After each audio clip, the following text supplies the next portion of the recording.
to the podium.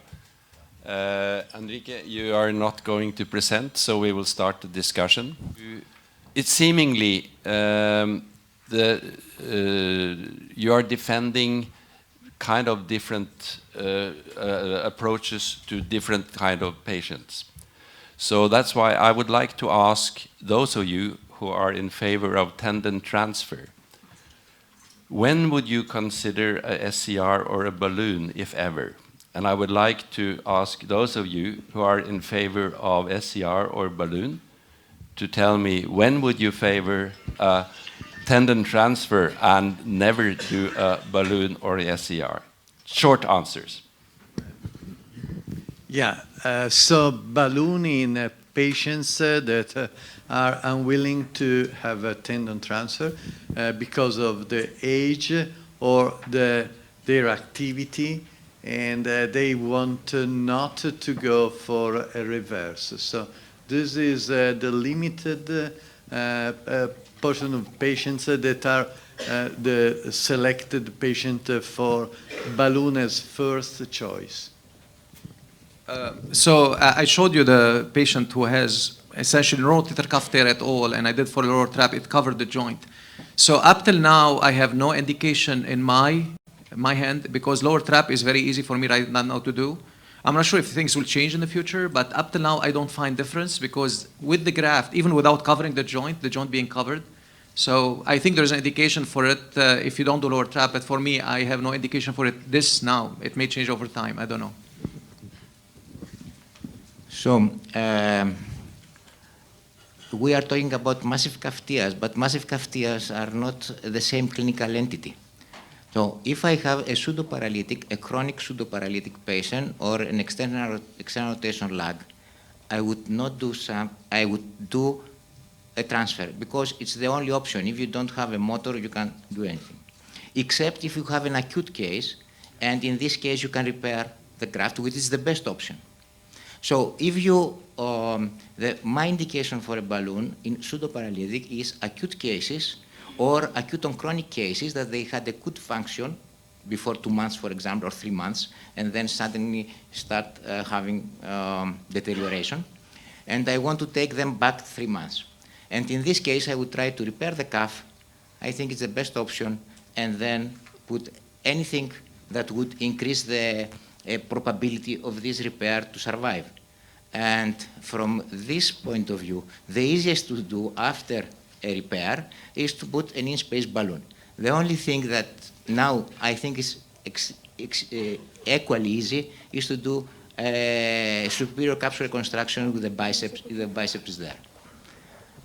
It's the same easily, technically the same easy. Happily, most of the patients that appear with a large or massive cuff tear are not pseudoparalytic patients, are patients that have mainly pain, and this pain produces limitation of motion. And in this case, if we do a medialized repair, a partial repair, complete repair, depending on what is the situation, the anatomic situation, then we can put an in-space balloon and have a very good clinical result, because we are going to stop pain, and stopping pain and distributing better the forces and bringing the head to a better maybe position, we are going to have easier rehabilitation and then a better function of the remaining calf. What calf remains after 3 or 4 months after our repair. Okay, actually in Japan the balloon is not available, but even the balloon is available in Japan, but maybe I don't use the balloon because maybe the indication balloon and the SCR is the overlap, and maybe the SCR can cover all of the indication balloon, so that's why maybe I don't do the balloon. So, and the indication will show any type of irreparable cuff tear, as I told you in my slide. Maybe we can cover all of the irreparable cuff tear. And tendon transfer alone, actually, long time ago I did tendon transfer, but now I stopped. But recently now I'm starting to think about the SCR plus tendon transfer for some cases, but still just thinking. Let me ask you this. So I know SCR work, like, and we. So in your presentation, 80% of the MRI you showed, you have proximal migration still. They're not centered. So to talk about SCR centering the shoulder, it's not. Not in every patient, at least, just follow me, okay?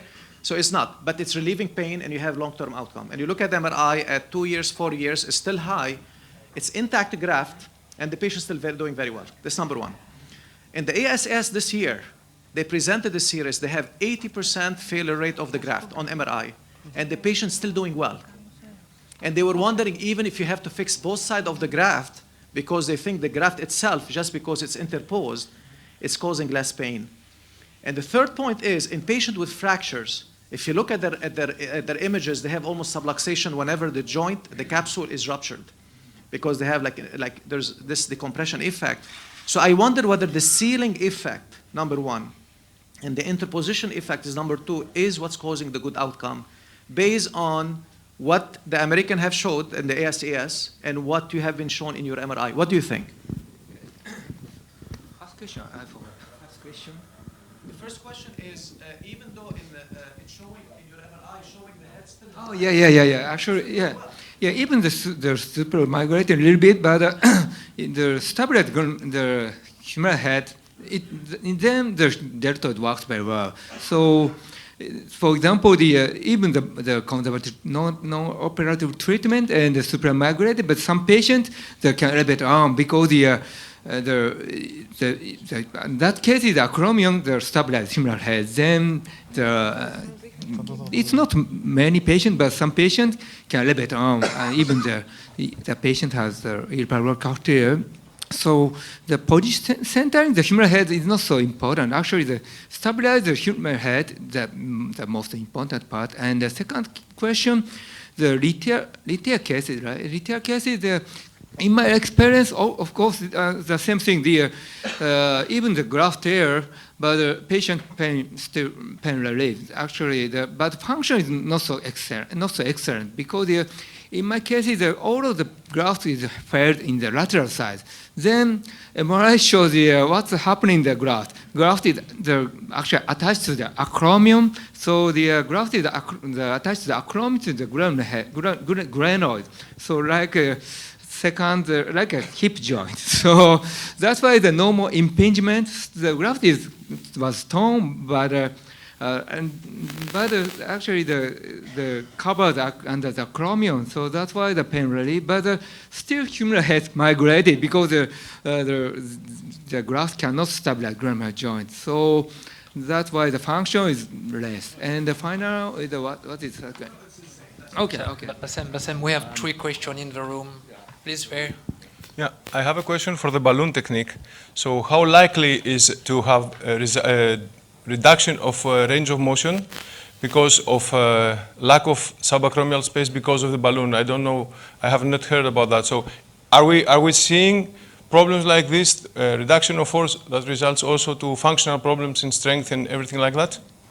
So, your question and the question you gave to Dr. Mihata is more relevant also to the balloon because the balloon is absorbed. So we know that if he centralizes, if he keeps the head down, it does this for a limited time. So how it happens that the patients with a balloon implanted 2 years before or 3 years before are still have a good function? There is no balloon there. Okay. And probably the answer is that when we, what we want to do is to pass from a painful situation to a non-painful situation, and to make a non-compensated, compensated function. And this probably does the balloon. It gives a period that allows rehabilitation, and this means allows everything that works to work better, everything that is still function to function better. And this is the result that we obtain, and these results remain after that. So the balloon more or less functions like a meniscoid, you mean? That debate, no, sorry, no debate. Okay. We are out of time. Ofer is next. So I think all of you are correct. And we showed many years ago, 15 years ago, with a study on the deltoid rehabilitation regime, you don't need to do anything, just do a deltoid regime, and in majority of patients, they will do fine. Some of them will fail. Those who will fail, we need to do something else, a reverse shoulder or something like that. So I think all the techniques, beside the tendon transfer that obviously you bring a motor, but all the other techniques, the balloon, the superior capsular contraction, what you do, you allow the deltoid to rehab. Once you rehab the deltoid and the function of the deltoid, then the shoulder learns how to do it correctly, then it remains, even if you have superior migration. I read your paper, 2008, I mean, and it was a 9 months rehab. So would this... No. It was 6 weeks rehab. The patient did 6 weeks exercises. When they came back after 6 weeks, they could do that. They carried on. We told them to carry on to do the exercise forever. But after 6 weeks, there was improvement. 6 weeks. I have a question for Dr. Miyata.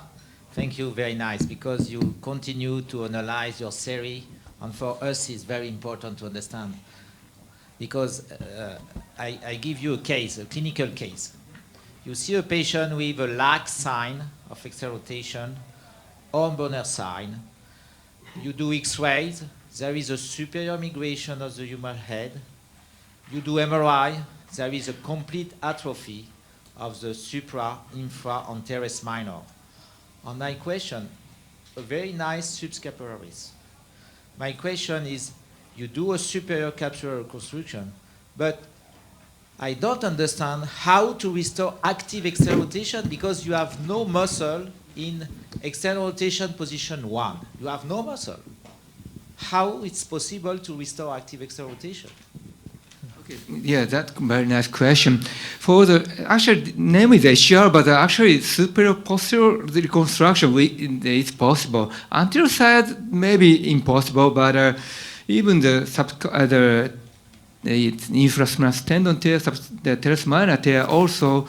In that case, actually the blower sign positive before surgery, external rotation lag sign positive, but actually, more than 80% it's recovered just after SCR. But still very weak of the external rotation strength, but they can stop this position, and very slowly they can reach the back head. So not so excellent, but maybe if we add the tendon transfer, maybe the much better function for this patient. But just SCR, it's the recover the external rotation lag sign, but it's not completely partially.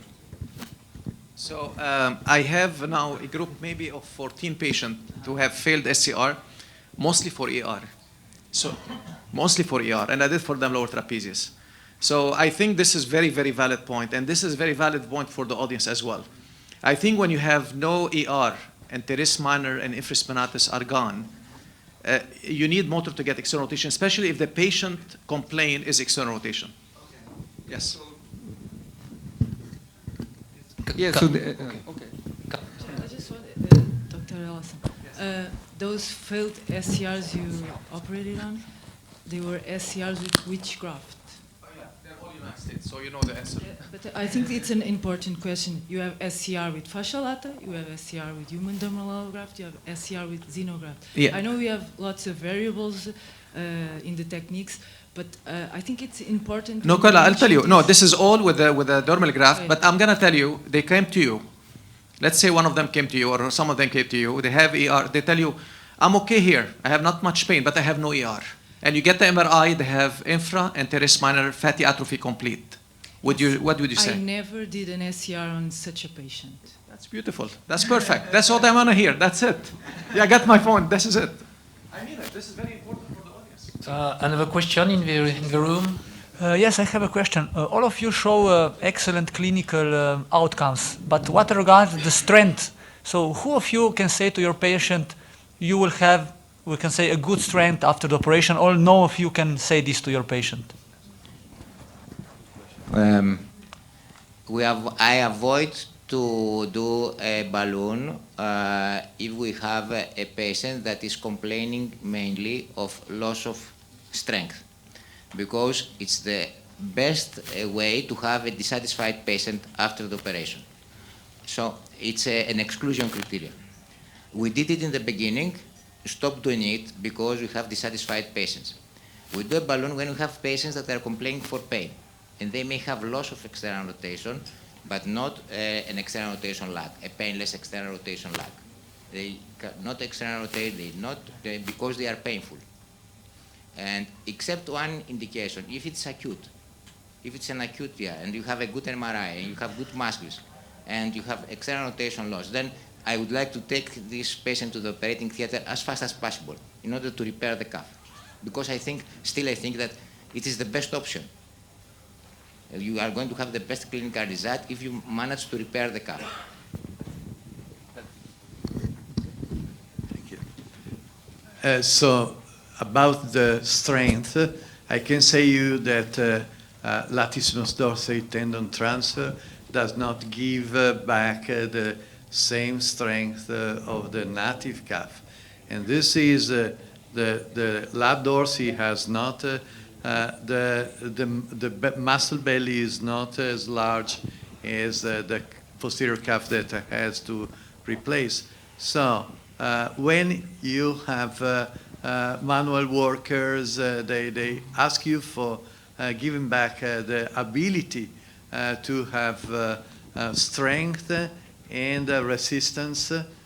You have to tell them that you can give them some more ability but not recover what they lost years ago.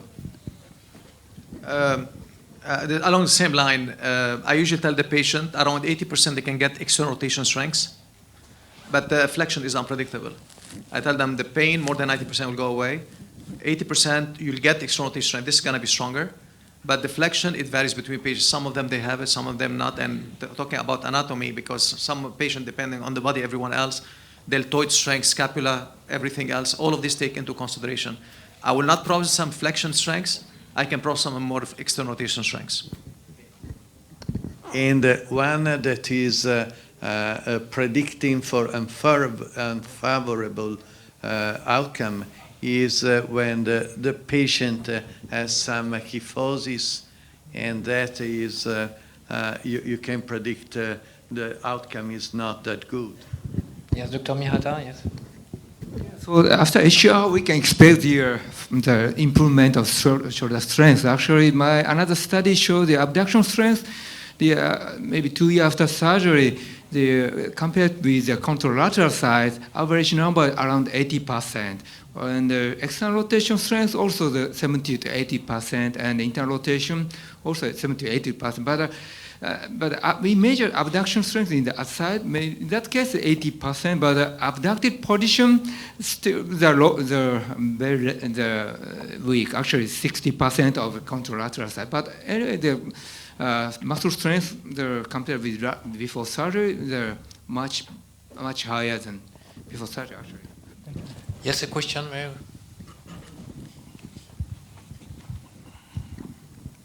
I would like to add something to the previous question about muscle strength. I think we should modify a little bit the question in terms of, is the strength of the patient post-op better and the functionality better than what they were before? Because maybe we cannot obtain 100% functionality, but I think the main idea is they get better after operation than before. So is it something, let's say, guaranteed? There are two questions. The first question is from where you start, and the second, what is the clinical condition preoperatively? And the second question is this going to be normal at the end? So I don't think that we can have a normal patient, and the condition that we start, it's very important for the decision. If you have a pseudoparalytic with a little pain and an external rotation loss, then try to do something that is going to give power.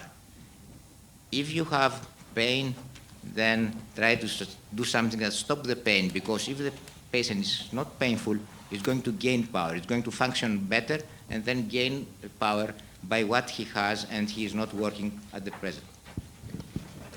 Okay, thank you. We have one more question. Just one question for Dr. Mihata from me.